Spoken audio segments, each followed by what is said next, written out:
Olá, querido aluno, eu sou o professor Fernando e essa é a nossa aula número 2, né, do nosso curso de grego instrumental, nosso curso de grego do Novo Testamento. E na aula de hoje nós vamos falar a respeito dos sinais diacríticos, né? Os sinais diacríticos são símbolos, né? São sinais que identificam a pronúncia, né, das palavras, né, que dão tonalidades ou que podem, em alguns casos, mudar o som de uma determinada palavra, né? Então, acompanhe comigo no quadro. Eu gostaria de compartilhar com você a minha projeção para que a gente possa iniciar a nossa lição de número 2. Vamos lá. Sinais diacríticos, né? Lembrando que o nosso objetivo não é fazer com que você fale o grego, tá certo? Mesmo porque nós vimos na primeira aula que o grego comum, né, o grego koiné, que nós estamos estudando aqui, ou o grego do Novo Testamento, era o grego falado por aquelas pessoas naquele período, tá certo? E o objetivo, então, é que a gente tenha condições de ler e de entender o texto bíblico, de modo que a gente possa fazer uma boa interpretação das Sagradas Escrituras. E a pronúncia das palavras, elas servem como uma forma didática, né, para que a gente possa se entender aqui ou entender o modo correto de dizer essas palavras, ou pelo menos o modo aproximado deles, tá? É possível desenvolver-se no estudo do grego koiné, sem que a gente tenha um conhecimento profundo, né, de acentuação e tudo mais. Mas aquilo que é básico, aquilo que é mais importante que nós entendamos, está aqui, para que nós possamos progredir no estudo do grego instrumental, certo? Só um detalhe quanto a essa acentuação ou sinais que existe, né, nos textos em grego ou nos textos do Novo Testamento, é que eles não existiam nos textos originais, tá? Os sinais foram acrescentados muito tempo depois, exatamente para auxiliar, né, os estudantes do grego, naquele período, naquele momento, pudesse auxiliar com que eles pudessem pronunciar estas palavras, tá? Mas os textos originais, eles não continham estes sinais de acentuação. Então, vamos lá. Um dos primeiros sinais, né, e os mais importantes, quem sabe, são os espíritos, né? Assim que são chamados estes sinais. O primeiro deles é a trema, e ela tem o objetivo de separar as vogais na formação dos ditongos, né? Ou seja, nós vimos lá que quando duas vogais elas se unem em um único fonema, nós temos um ditongo.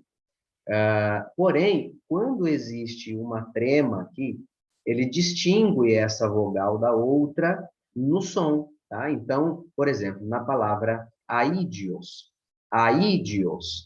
perceba que a sonoridade de cada uma dessas vogais, ela se dá em um fonema diferente, né? Se fosse um ditongo, seria aidios, mas aqui é aidios. Então, a trema, ela tem a função de separar, de desfazer o ditongo, de desfazer o fonema, né, de modo que eles sejam pronunciados em sílabas diferentes.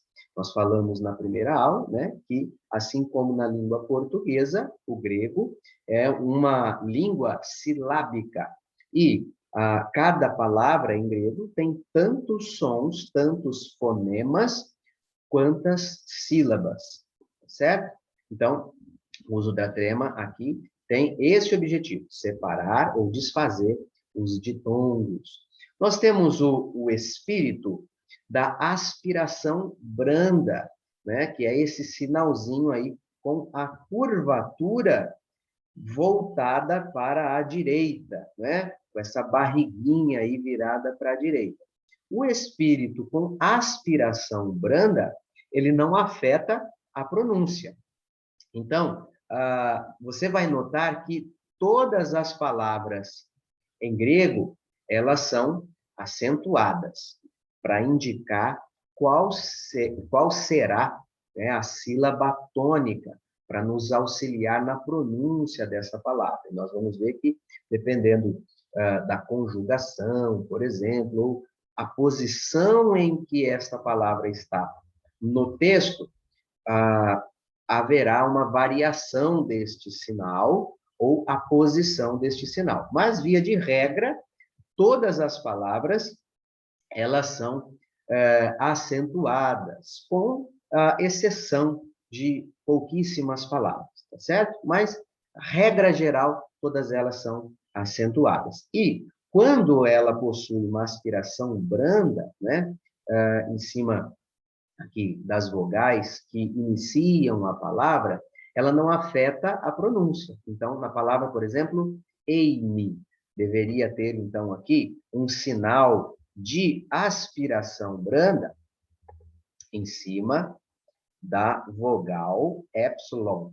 Então, deveria ter um sinalzinho aqui, assim. E aí eu leria essa palavra Amy. Amy, não há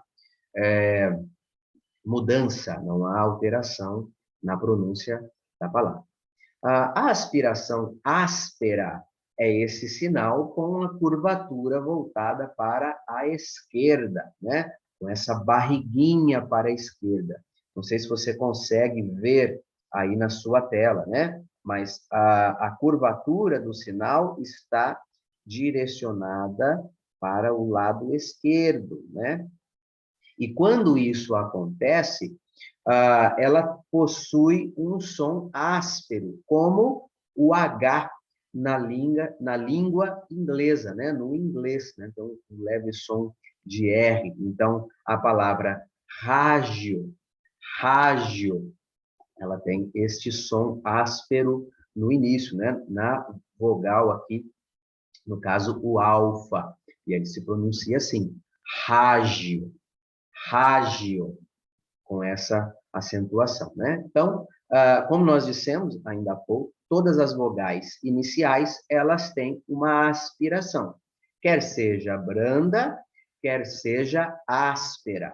Então, por exemplo, nessas duas palavras, romiléu, romiléu, nós temos aqui uma aspiração áspera, assim como na palavra homilia, homilia.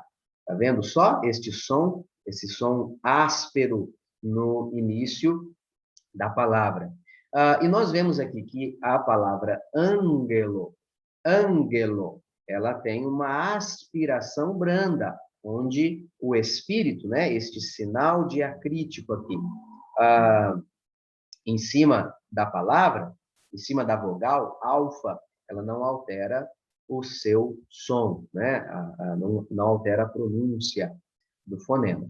Para recapitular aqui, conforme nós vimos, né? Nós temos aqui duas letrinhas, né? A letra gama, que nós vimos que ela tem um som de G duro, G, G, sempre esse som, nunca o som de G, de J, J, sempre o som G. E quando quando ela precede algumas letras, tal como a própria letra gama aqui, ela tem o som de N, né? Tal como a letra Ni. Então, a pronúncia da palavra ângelo, ângelo, certo? Aqui com o espírito brando, que não altera, não afeta a pronúncia da palavra.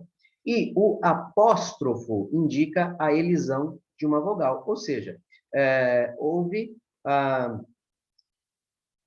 letra aqui, né, no caso, a letra alfa, ela foi omitida, tanto no texto como é também na pronúncia, né? Então, essas duas palavrinhas, dia alto,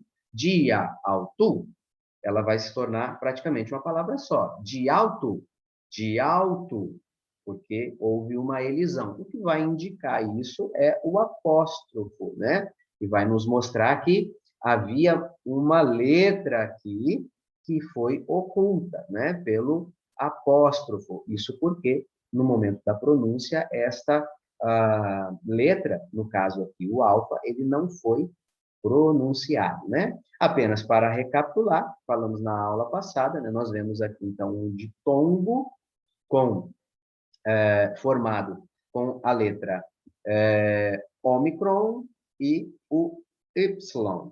Então, esse ditongo tem o som de U, dia alto.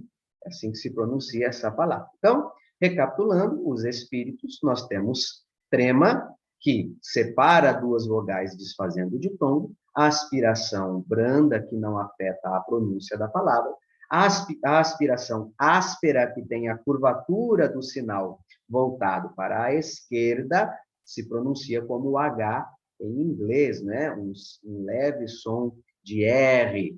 Todas as vogais iniciais, elas são aspiradas, né? Assim como todas as palavras em grego levam um acento, e o apóstrofo, que serve para, que indica a elisão de uma vogal, né? Quando uma vogal ela é oculta, tanto na escrita como é na fala.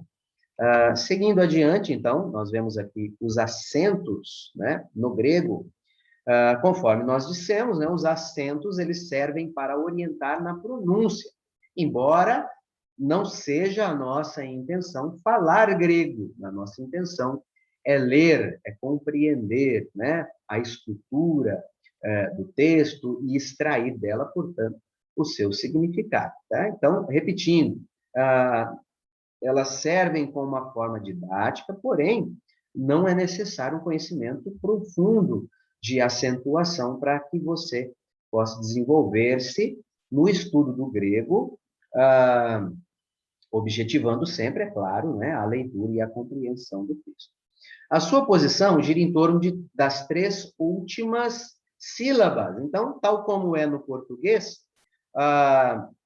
o acento agudo, por exemplo, ele pode ser proparoxítona, a palavra pode ser proparoxítona, paroxítona ou oxítona, dependendo da posição deste sinal, né, deste acento, nas três últimas sílabas. Então, um exemplo aqui da palavra Lego.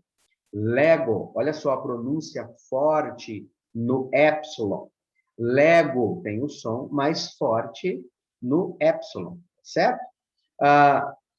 Ágape, ágape, tem assim o som mais forte aqui no alfa, que é acentuado.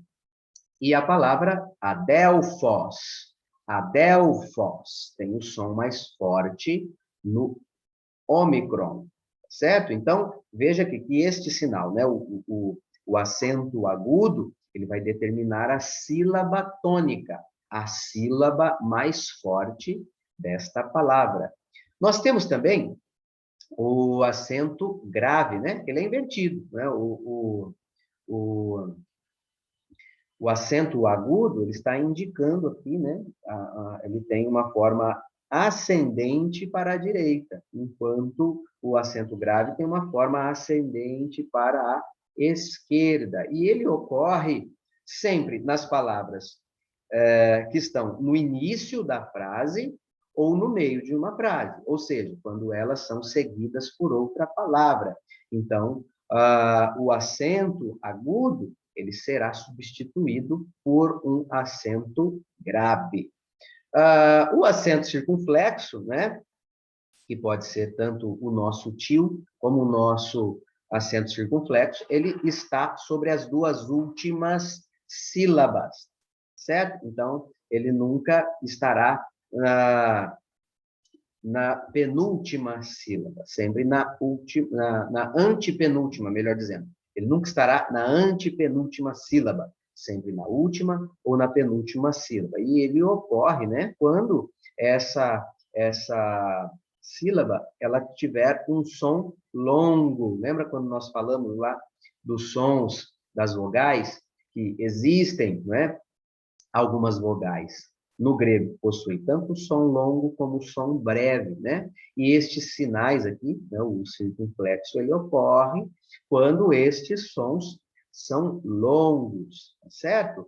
Não precisa se preocupar com isso. Como eu disse, aqui a gente só está falando aquilo que é básico, né? Para que você entenda que existem esses sinais e que o objetivo deles não é complicar, mas é nos ajudar na pronúncia dessas palavras, tá certo?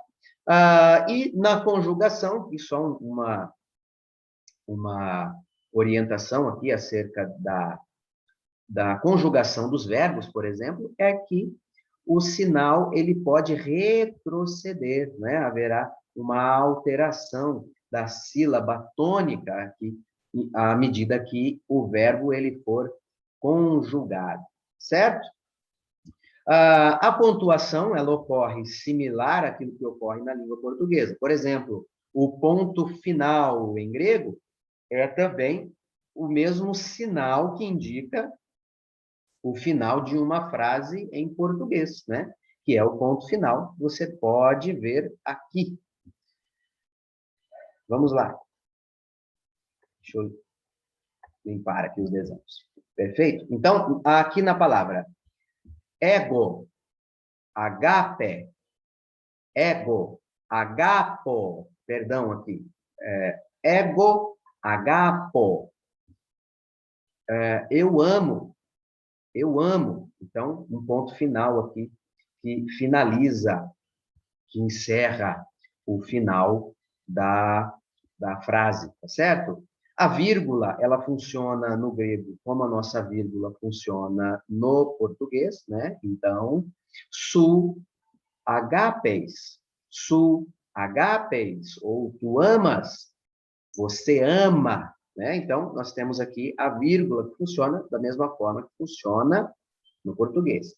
É preciso ter uma atenção aqui, que no português, né, o ponto e vírgula ou o dois pontos, no grego ele é indicado com esse pontinho aqui acima da linha, né? Ele fica flutuando, ele não fica rente à linha aqui como no português, né? Então esse sinalzinho aqui que nós estamos vendo é o sinal de dois pontos ou ponto e vírgula, né? Autós, agapei. Autós, agapei. Ou ele ama, dois pontos, né? Esse pontinho aqui suspenso. E o ponto de interrogação no português equivale a um ponto e vírgula no grego, né? Então, esse sinalzinho aqui com ponto e vírgula no grego, né, ele indica ah, uma interrogação, né, que esta frase é uma pergunta. Então, no grego aqui traduzindo para o português, seria ego agapo kaisu. Ego agapo kaisu. Eu amo e tu. Eu amo e você, né? Então, o ponto de interrogação aqui, uma pergunta, ela é sinalizada por este sinal, ponto e vírgula. Só atenção aqui a este sinal, que é um pouco diferente daquilo que a gente já está acostumado no português, tá certo? Avançando ainda, existe algo que nós chamamos de transliteração. A transliteração não é a tradução da palavra, mas é escrever a palavra grega com as letras equivalentes no português, ou as letras equivalentes do alfabeto português, né? Então, existem muitas palavras na Bíblia que não foram traduzidas, né? Muitas delas foram transliteradas, e é por isso, no entanto, que nós conhecemos muitas dessas palavras. Por exemplo, em grego, a palavra antropos, antropos, é assim que se translitera, né? Antropos. A palavra antropos significa homem, e ela, transliterada, ela é antropos. Mais adiante, nós vamos ver um exemplo de algumas palavras que se translitera, né?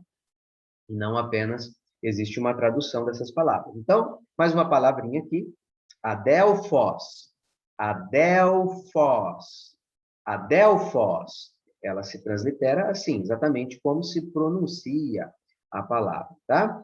A próxima palavra, biblion, biblion, que se translitera biblion no português, né? Geralmente, as palavras transliteradas, elas não levam o acento, certo?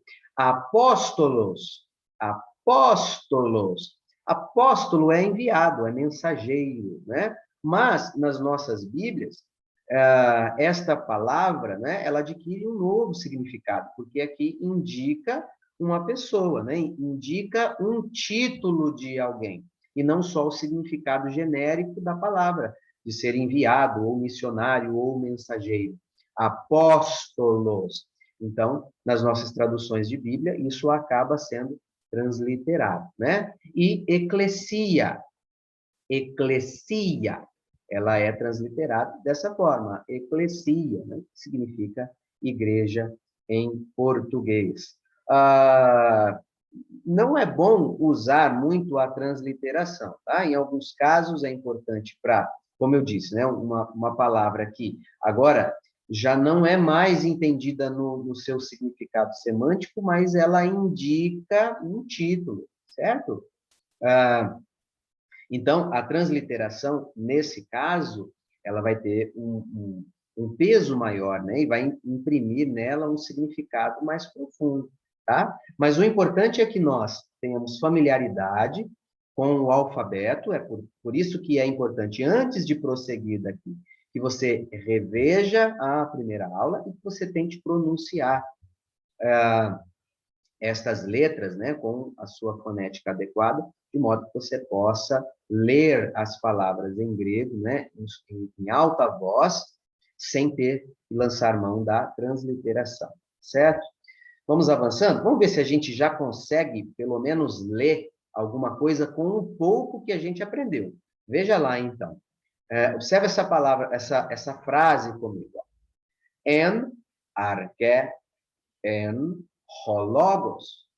En arche en hologos. Kai hologos en prostonteon. Kai hologos en prostonteon. Kai theos en hologos. Kai theos en hologos.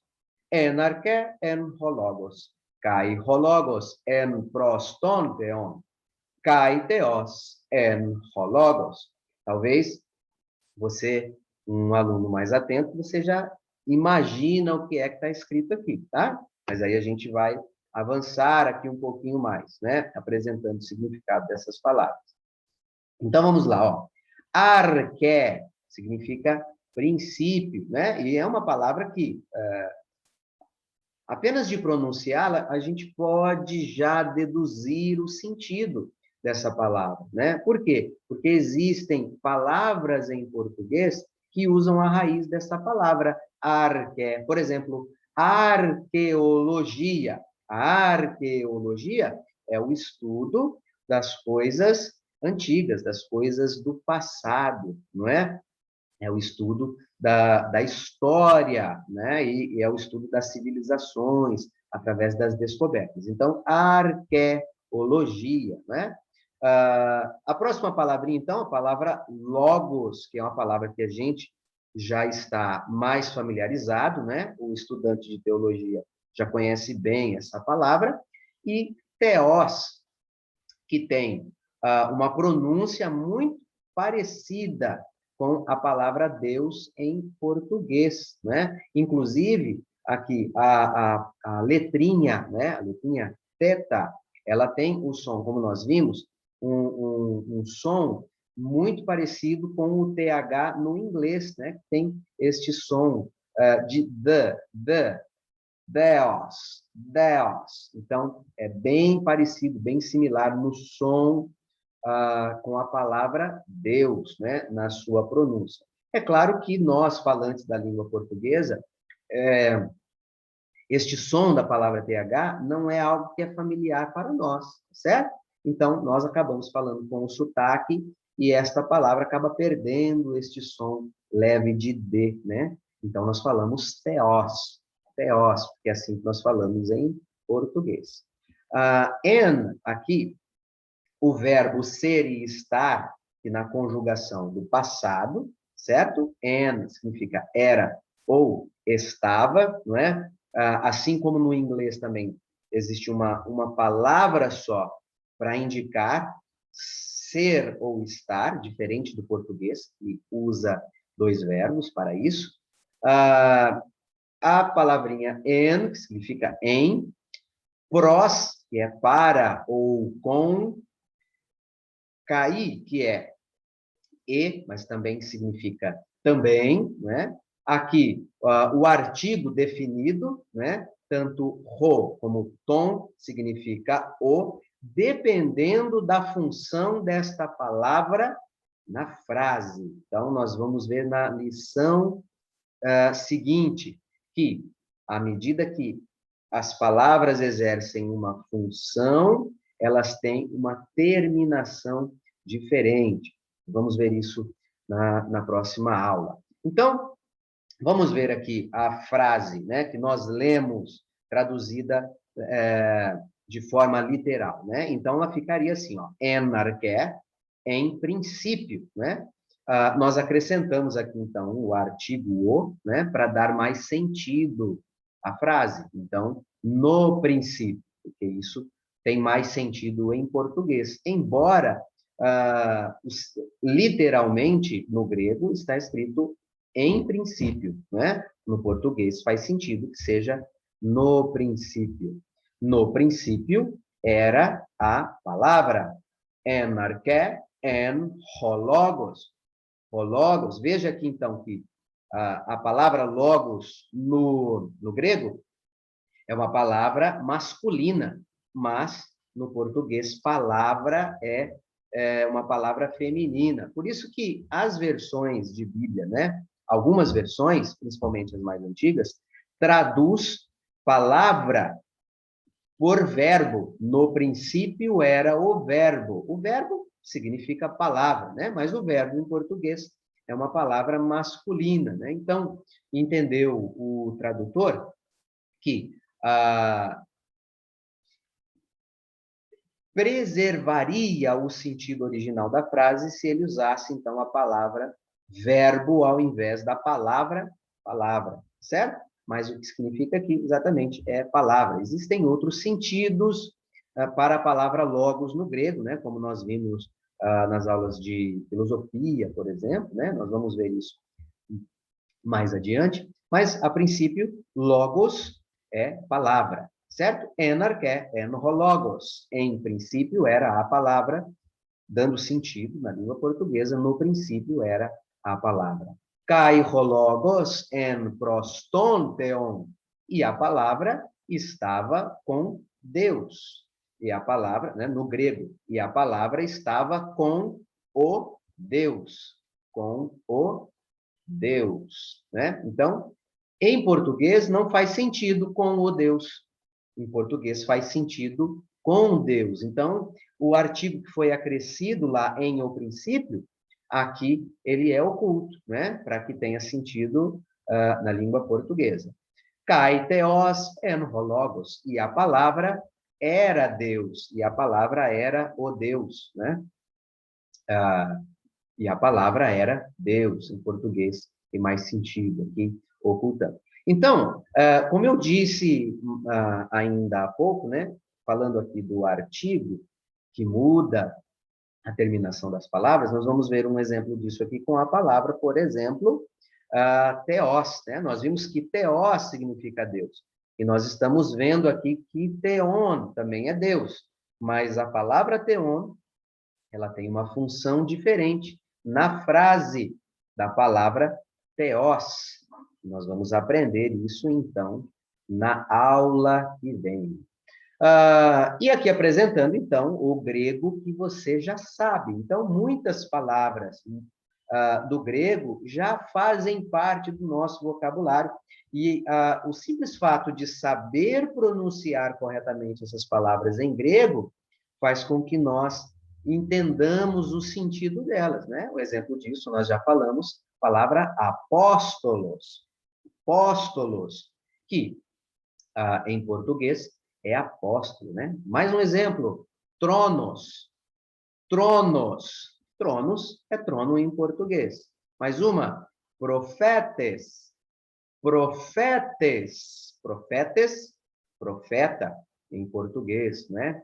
Christos, Christos é a palavra Cristo. E aí, talvez não no sentido mais claro, né? Mas existem algumas palavras que são derivadas de algumas palavras gregas, né? Então, veja só, theos, por exemplo. Theos, ela dá origem à palavra teologia, né? Que é a junção de duas palavras que nós conhecemos, né?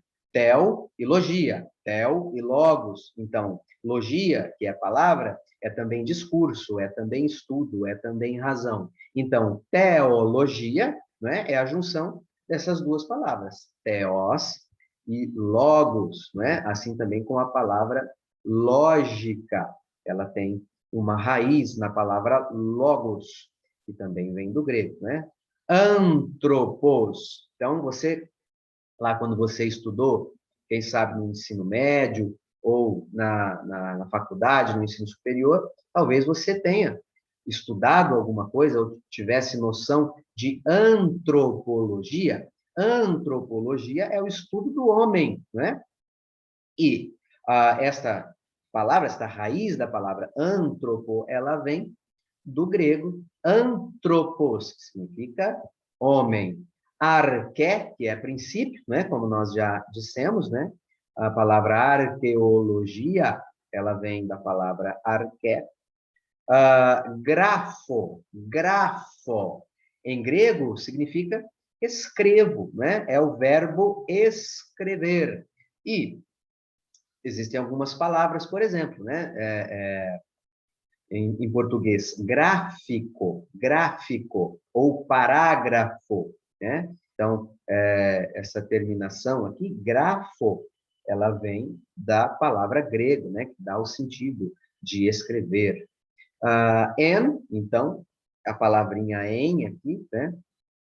Que ela forma também algumas palavras, elas formam o prefixo de algumas palavras, como a palavra enfim, por exemplo, e a palavrinha phos, phos, em grego, que significa luz, né? E a palavra fósforo, ela vem da raiz desta palavra em grego, que significa luz. Pois bem, meu querido aluno, esta foi mais uma aula, então. Nós ficamos por aqui. Eu encorajo você a continuar estudando, a se dedicar, leia o material que nós disponibilizamos para você aqui e faça os exercícios que foram propostos, né? Veja essa aula quantas vezes for necessário para que você possa avançar no seu estudo. Boa sorte a você, que Deus o abençoe grandemente, em nome de Jesus. E até a próxima.